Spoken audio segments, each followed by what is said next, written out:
सोमवारी अयोध्येत राम मंदिर उद्घाटन सोहळा मोठ्या उत्साहात होणार आहे। या पार्श्वभूमीवर मिरजेत रविवारी संध्याकाळी पालकमंत्री सुरेशभाऊ खाडे यांच्या मार्गदर्शनाखाली शोभायात्रा मोठ्या उत्साहात संपन्न झाली। शहरातील गोठण गल्ली येथील श्री राम मंदिरापासून या शोभायात्रेला सुरुवात करण्यात आली।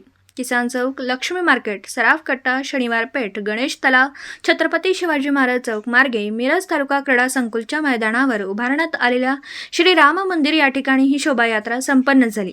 या शोभायात्रेत घोडे, उंट यांच्यासह कलश, पालखी आणि श्रीराम, सीता, लक्ष्मण, हनुमान यांची वेशभूषा केलेली लहान मुलं शोभायात्रेत आकर्षण होती। यावेळेला पालकमंत्री सुरेशभाऊ खाडे यांनी टाळ वाजवत टाळ मृदुंगांच्या निनादावर ठेका धरला तर फुगडीही खेळली। यावेळी युवा नेते सुशांत खाडे, जिल्हाध्यक्ष प्रशांत ढंग, निरंजन आवटी, सुमनताई खाडे यांच्यासह भाजप पदाधिकारी, महिला मोठ्या संख्येने उपस्थित होते।